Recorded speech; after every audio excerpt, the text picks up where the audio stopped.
Hi Gemini, welcome po sa ating channel. At ito ay inyong Daily Gabay Tarot Reading for August 28, 2024. And please be reminded na pause po ako ngayon. So I will try my very best para makapagbigay ng gabay sa araw na ito. Okay, so pasensya na po. Focus po kayo sa mensahe para may makuha kayong gabay.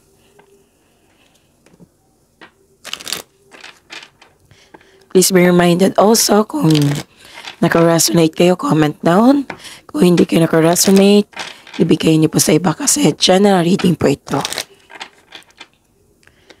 This is for you, Gemini, August 28, 2024.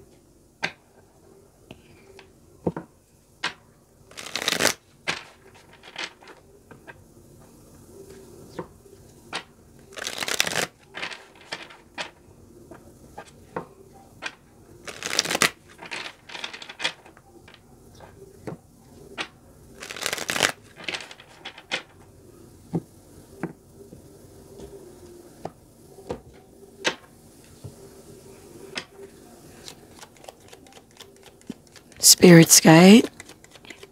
Mensahe po para kay Gemini ngayong August 28, 2024. I need 3 cards po.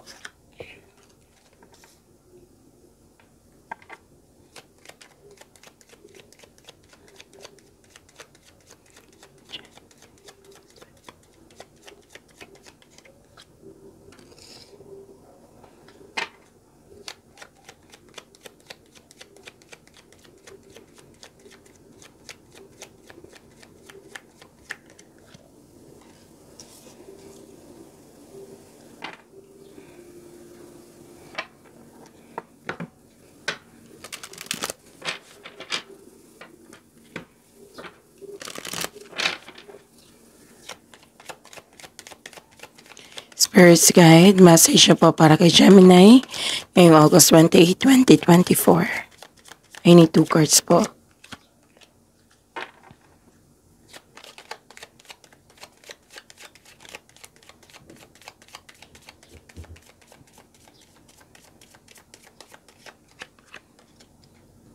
Okay, Gemini, ngayong August 28, 2024.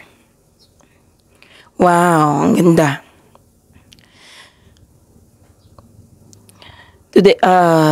Today is your lucky day. Yes, because may nakita kong good luck dito, good karma, things going your way, may positive opportunities. Yes, may rewards, recognition, nakatanggap kayo ng compliment. And this is also success. So claim nyo yan ha, Gemini. And may biglaang pagbabago po. Nakikita ko dito may biglaang pagbabago. Tapos, may concern kayo sa isang tao na mataas ang ego, na nagkaroon ng restriction, or ayaw makinig, matigas ang ulo. May nakita ko ditong may inasikaso kayo. Pumasok kayo sa malaking building, may inasikaso kayong document. Pwede din hindi kayo makausap ngayon, nagkaroon ng isolation. It might be nagpahinga kayo, nagmuni-muni. You're helping yourself para ma-re-energize ka. May tao talaga yan na gusto magkaroon ng isolation para magkapanahon sa sarili, magpagaling. Some of you nag-self-study ngayon, nagbabasa ng libro, document, letter, and nakikita ko dito may nalaman kayong sikreto mula sa pagsaliksik. Okay? Tapos ang mensahe, the time is right to access and master your abilities. Do so with humility and control. Okay? Gagamitin mo yung galing mo sa iyong gawain ngayon. And this is the clarification of your card here na some of you nag-self-study para magamit mo para mainas yung skills mo, abilities mo, magamit mo sa project mo. And universal laws and truths are now being revealed. So this is a clarification of your card here. Diba? May sabi ako kanina na may malalaman kayong sikreto mula sa pagsaliksik. Use this energy to create your reality.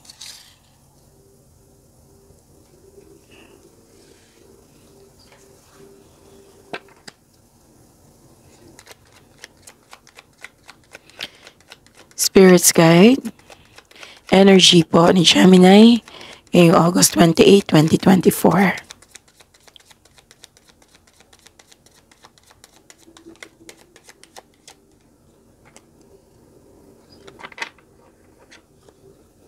In the clarification po,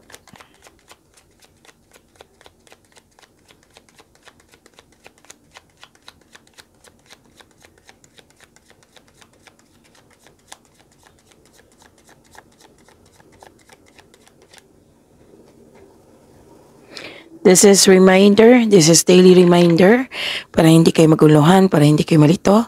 Panoorin niyo po yung last 4 days Gabay Tarot reading niyo po. Like for example, napanood niyo ito ngayong August 28, 2024. Panoorin niyo po yung August 27, 26, 25, 24. Kung may nakita kayo or narinig kayong repeating message, kailangan niyo po yan bigyan ng atensyon. Kung maaari po, bigyan niyo po ng solusyon at aksyon. Okay. So this is a clarification na may concern kayo sa isang tao na sobrang stricto or matigas ang ulo na ayaw makinig. May immature ako nakikita dito. Okay. Mag-ingat po daw kayo sa taong manloloko or self-centered na tao. So this is a sign na may toxic kang kasama na ayaw makinig. Mabilis itong mag-react or sobrang defensive na tao. Okay? So lumabas din yung energy niya dito.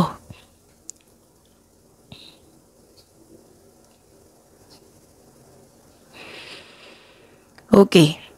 Nakikita ko dito na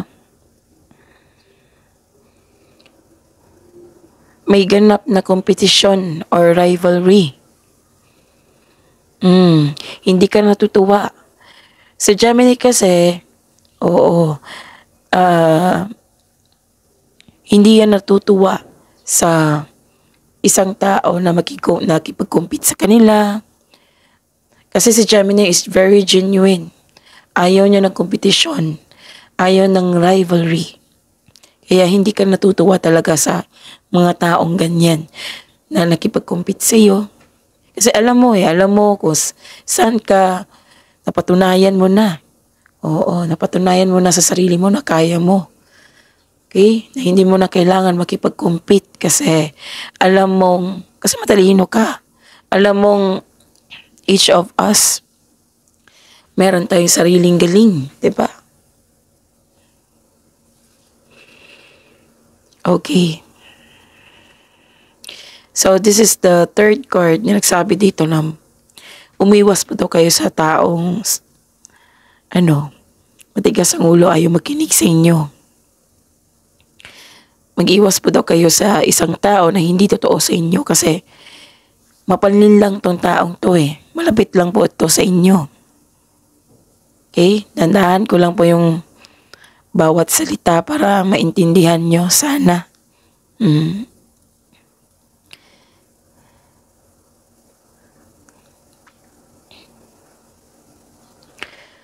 So may ganap na away.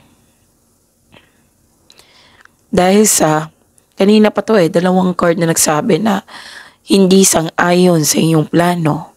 May taong hindi sang-ayon sa inyong plano. May taong hindi sang-ayon sa iyong desisyon. Isip-isip nyo ngayon, gusto nyo magpatayo ng structure or bahay.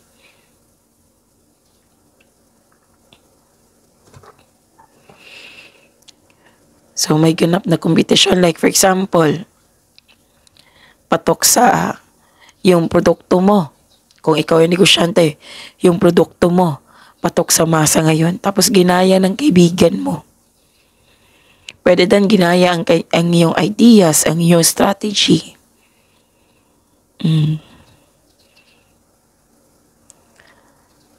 So you need to slow down here, oh. Huwag po daw kayong mag-rush. Focus on one thing at a time. Again, focus on one thing at a time. Yun.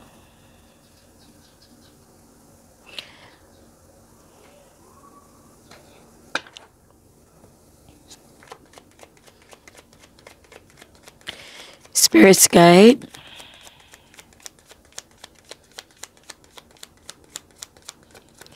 Career and money po ni Gemini ngayong August 28, 2024.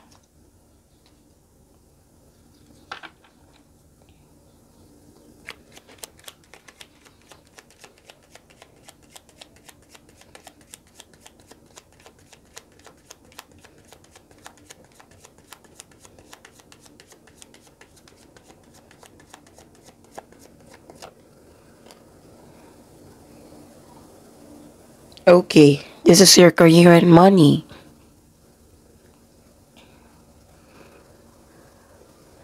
Sobrang busy nyo ngayon, oh.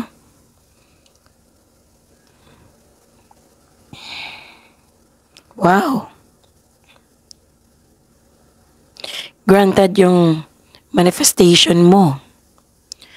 May parating po na blessings. Okay. Use your inherent skills to create opportunity. Kung may balak kang mag-start ng business, binigyan ka ng go signal dito. Now is the time. Oh, may nakita kong signing of contract dito.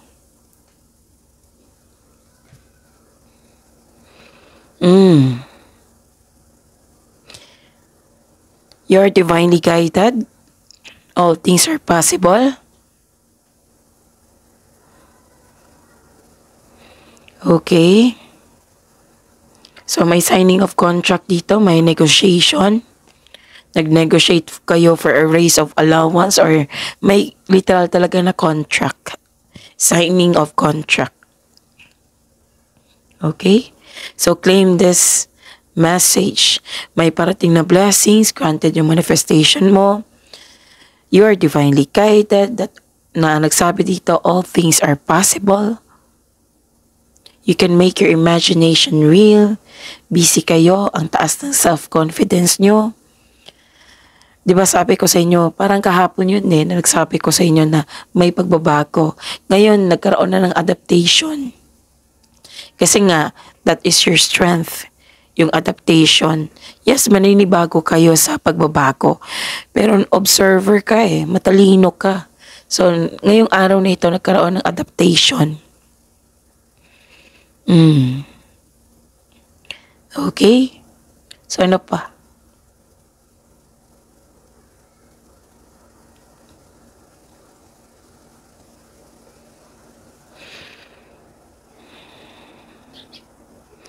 Nakikita ko dito na dalawang card na po nagsabi dito na busy kayo, ginagamit mo yung mga ideas mo para bigyan ng aksyon.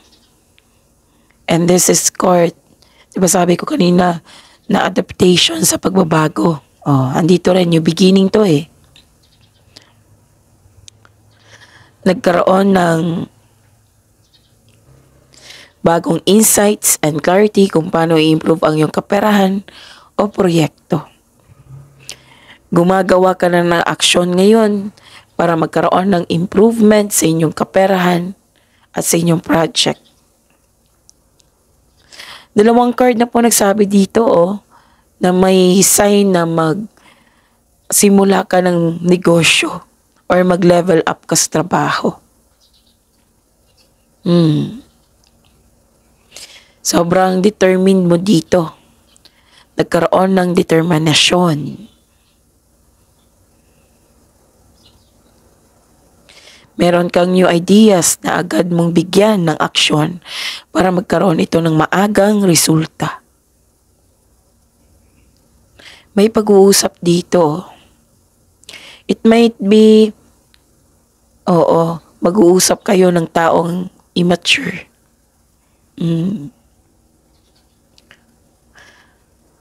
At mas lalong na-improve yung communication skills mo.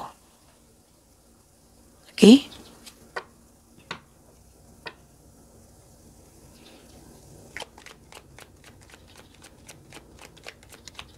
Spirit's Guide, Love Life, Self-Love, Partnership, and Romance ni Gemini ngayong August 28, 2024.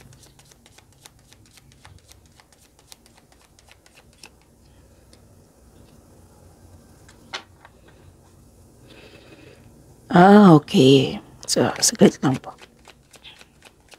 The clarification po.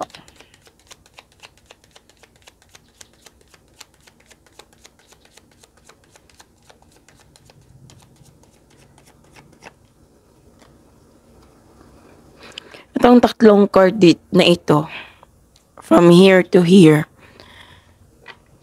that is the clarification na sobrang busy mo, ginamit mo lang lahat ng kaalaman mo para ma-improve yung career mo at yung finances mo. Gumagawa ka ng paraan dito. Tatlong card na kasi nagsabi dito na-adapt mo na yung pagbabago. New beginning, and adaptation. Sa lahat ng signs, kayo po ang madaling mag-adapt ng new beginning kasi observer kayo at matalino. So yun, this is love reading, right? Love life, self-love, partnership, and romance. Okay.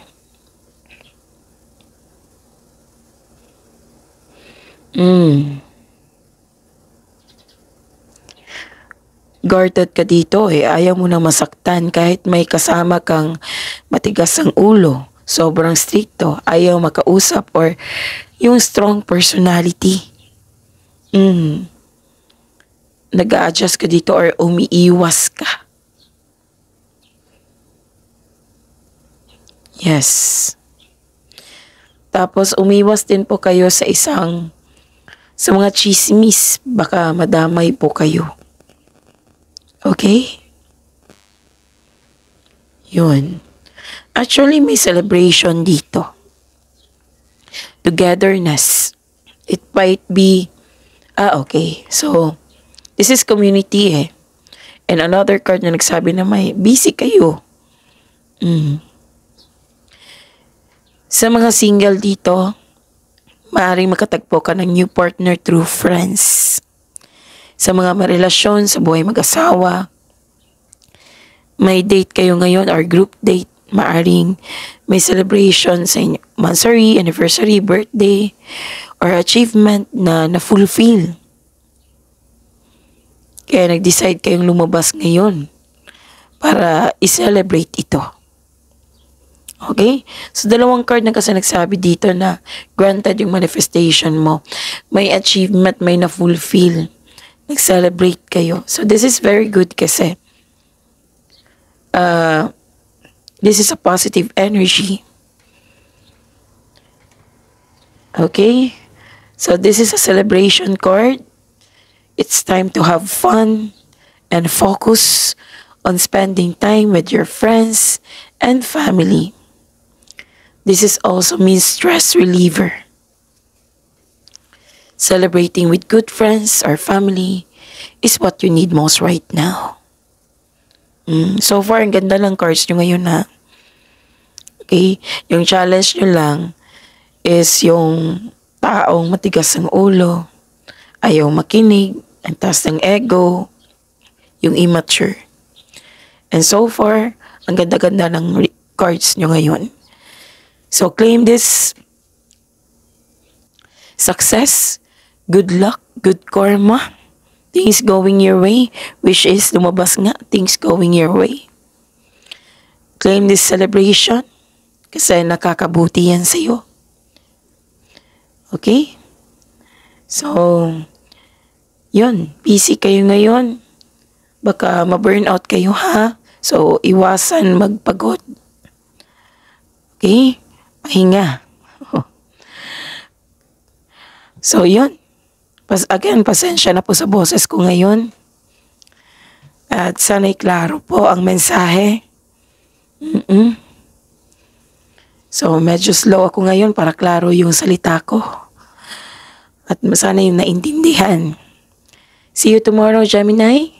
Please like, subscribe, and click the button for notification para updated po kayo sa daily tarot reading natin. Maraming salamat po.